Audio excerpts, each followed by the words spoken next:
बिस्मिल्लाहिर्रहमानिर्रहीम अस्सलाम वालेकुम रहमतुल्लाहि व बरकातुहू। प्यारे नाज़रीन, कैसे हैं आप सब लोग। उम्मीद करता हूँ कि अल्लाह पाक की रहमतों के ज़रिए से खैर वाफ़ियत से होंगे।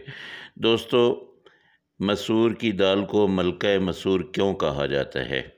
मसूर की दाल पकाने का सही तरीक़ाकार क्या है और मसूर की दाल के फ़ायदे क्या हैं?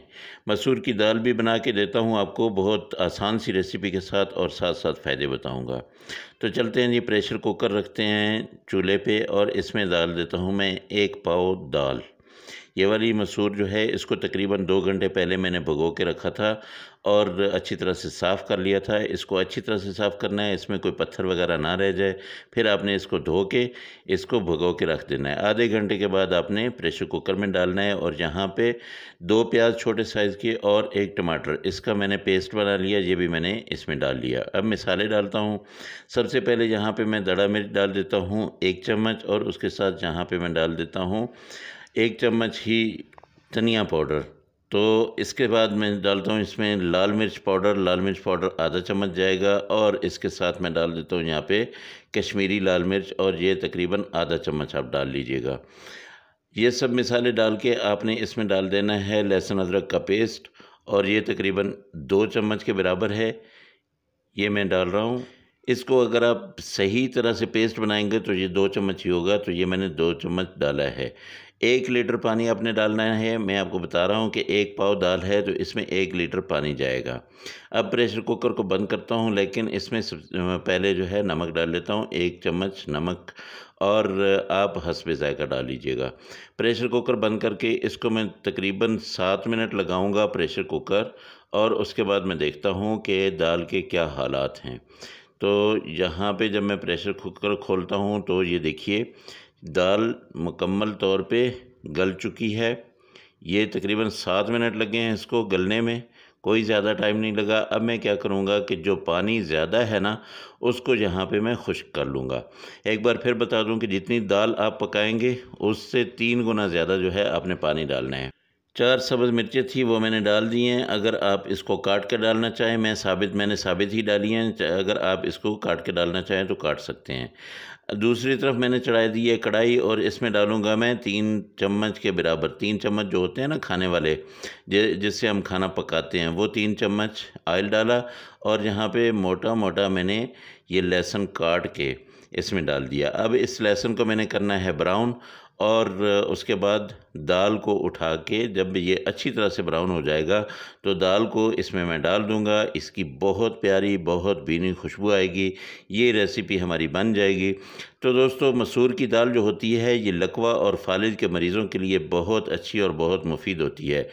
और ये मलका मसूर क्यों कहा जाता है? क्योंकि ये मरीज़ों के लिए शाफ़ी इलाज भी है, और ये शाही दाल पका करती थी मुग़लिया दौर में। तो ये देखिए, ये बिल्कुल ब्राउन होते जा रहे हैं। इसको हमने अच्छी तरह से ब्राउन करना है लहसुन को, और उसके बाद इसमें दाल डालनी है। और अगर आप इसमें दाल ना डालना चाहें, तो ये जो आपने तड़का बनाया है, ये आप दाल में भी डाल सकते हैं, ठीक है? लेकिन एहतियात से डालिएगा, आँच जो है बिल्कुल हल्की रखिएगा, क्योंकि आग जो है वो लग सकती है। तो इसको फ़ौरी तौर पे आपने बंद कर देना है ऊपर से ढक्कन। तो आपको मैं बता रहा था कि ये दाल जो है, इसके बहुत ही ज़्यादा फ़ायदे हैं, बहुत नफ़ा बख्श है। इसकी तासीर ठंडी होती है। गरम मैदा जिसका हो, जिसको नुकसान दे रही हो कोई चीज़ भी, आप उसको ये खिलाना शुरू कर दें, तो इंशाल्लाह उसका मैदा जो है वो बिल्कुल ठंडा हो जाएगा। अक्सर एक जुमला आपने सुना होगा, ये मुँह और मसूर की दाल। यानी वो क्या होता है, मसूर की दाल जो है ना, वहाँ पे इतनी महंगी हुआ करती थी कि किसी को कोई खा नहीं सकता था। तो इस वजह से ये जुमला बोला जाता था, ये मुँह और मसूर की दाल। तो मकसद ये होता है कि ये काम आप नहीं कर सकते हो, तो इसलिए आप ज़रूर बनाइएगा, बच्चों को खिलाइएगा, और जैसा मैंने बनाया है ऐसे दाल बनाएँ, बहुत जल्दी बनेगी, और इंशाल्लाह बहुत प्यारी और बहुत लज़ीज़ बनेगी। आखिर में आपने 1 चम्मच यहाँ पे डाल देना है गरम मसाला, और गरम मसाला बहुत ज़रूरी है। जब आप गरम मसाला डालेंगे, इसकी खुशबुएँ फैल जाएँगी।